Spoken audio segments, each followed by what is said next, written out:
graceful över befälen som I'm so frustrated. What else can we do? What the hell? Yeah. I know I'm probably asking you possibly. Yeah, Anna, we are so frustrated because we do this a lot. Anna, we are so frustrated. I presume you know you're in spirit form, but you could communicate to us through David. If David is a spirit medium. Can you sense her here, David? She seemed to me to be agitated. She said, "Why don't you people leave my husband alone?" I don't think she's here. She's here because she wants to be. I don't think it's got anything to do with her husband. Is that right, Anna? Back to the taps. Do you feel we're intruding and prying? Imagine if you felt that in your house. And you want to, She still thinks it's her house, thinks the fact she's here. yeah, so Would you prefer if we went and left you, Anna? Would you like us to leave you and your husband and your children alone? I don't know about these taps. Curiously, the boys' reports became evidently more intriguing as a later review of their tapes revealed that this was the very same door that had earlier caused several anxious moments for an all-female vigil. With some sort of activity present and witnessed by all crew members upstairs, we wondered if another ground floor seance could unearth further evidential activity. And the courtroom, which incidentally was once used as a morgue, seemed the ideal location. Is there anybody here in the room with us now? Are there any astral beings, any spirits here that wish to communicate with us? If there is, please can you give us a sign? Can you talk to one of us? Show yourself to us if you can, please. Was that one of the crew? I don't know. Did you hear that? I heard it. Where did it come? The bench behind, it was almost like somebody was drumming their hand on the thing where John was. I thought it was John's hand. yeah. Is there anyone here? No, The Whaleys aren't here, they're definitely not here. they're not. What about James? There is one guy here, he's sitting in the judge's chair with his feet on the table. Is he? And he's got, I'll tell you what, he's wearing cowboy boots and he's a skeleton with cowboy boots. Oh my gosh. That's how he's presented. James Robinson, if you can hear my voice, if you can see us or hear us, please will you try and talk to us? Touch one of the people sitting down in the chairs. Who's that? What was that? Maybe. Was it? If that was you, please could you try harder, please? We will... The girls are up there, aren't Yeah, but they're sitting... This is a single-story part of the building. they? Okay. You were executed here, please.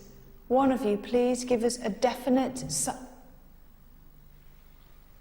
If that is the spirit person that's making the noise, please can you bang twice?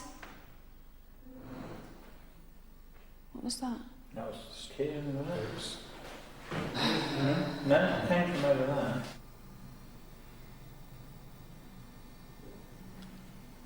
James, if I may call you Jim, would you prefer David to talk to you? You know who David is.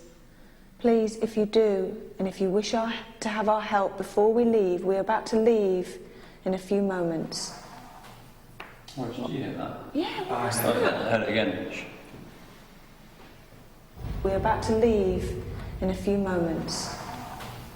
Oh, did you hear that? Yeah. I heard it again. He doesn't seem interested in going across or talking, just watching. Do you want to try? James Robinson, if you're here, could you please make yourself known? Jim, if you want to communicate with us, please make a sound. No. Nothing. No, he's walking away. The sounds heard above were made all the more disturbing as this is the only part of Whaley House that remains a single story. No other human being could have contributed to these audible reactions. Touch one of the people sitting down in the chairs. Who's that? What was that? We were surprised that of all of this building's reported phenomena, only one of its legendary ghosts should choose to step into the limelight. David's vision of a skeleton in cowboy boots may initially raise skeptical analysis, but this is of course the courtroom, an environment where many judgments were made. So do those who were judged still roam here? Once back at our base on the Queen Mary in Los Angeles, we did wonder if this sensory soul could be the infamous thief and our only noisy host, Yankee Jim. I've known about the Whaley house for years, and both Kieran and I were so excited that we were going to what is reputedly the most haunted house in the United States. And the fantastic thing about the place was Mrs. Whaley saw ghosts. Her daughter saw ghosts. This is long before it became a tourist attraction, so we've got a track record like no place I've ever been to before.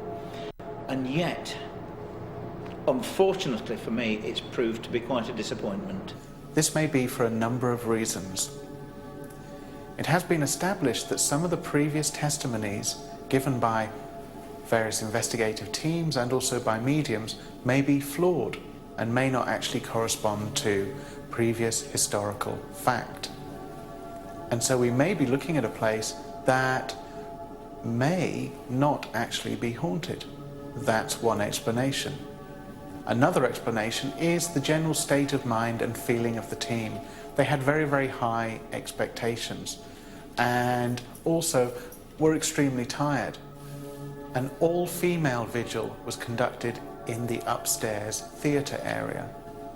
In addition to lots of auditory phenomena that was experienced, the group also tried to get into one of the upstairs bedroom and had a lot of difficulty opening the door.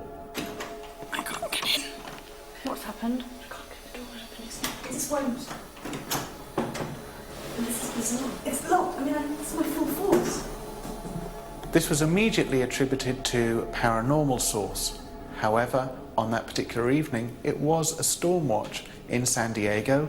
There was a lot of rain, and merely the increase in moisture in the air would have caused that door to expand and made it difficult for them to open. Anna, come out and talk to us. We know you died in this room here just to the left of me. We know you come back. We know that you're still here. Was that you? Can you do that again if that was you, Anna Whaley? We got the same old tappings again, where we've had in other places, and she certainly did seem as if she was trying to make contact with us, and that I found quite good. I was a little bit worried, a little bit frightened at that point, because I did think that genuinely we were in touch with the spirit, and that made the night for me, I suppose, really. But all in all, for whatever reason, they did not come out for the most haunted crew. As a parapsychologist, I'm very disappointed at the investigation and the lack of phenomena that occurred. We may have found crime and punishment in San Diego, but as Most Haunted heads north, just who did we leave behind? Friend, foe, or folklore? Until next time, sleep tight. The biggest winner He grabbed a donut and he freaking straight up ate it. is The Biggest Loser. Starts this Thursday at 9 on Living TV. And with $250,000 at stake, how much will they lose? Thursday at 9 on Living TV, The Biggest Loser, don't miss it. Next tonight, the unseen footage, unusual activity and juicy extra bits in Most Haunted Extra.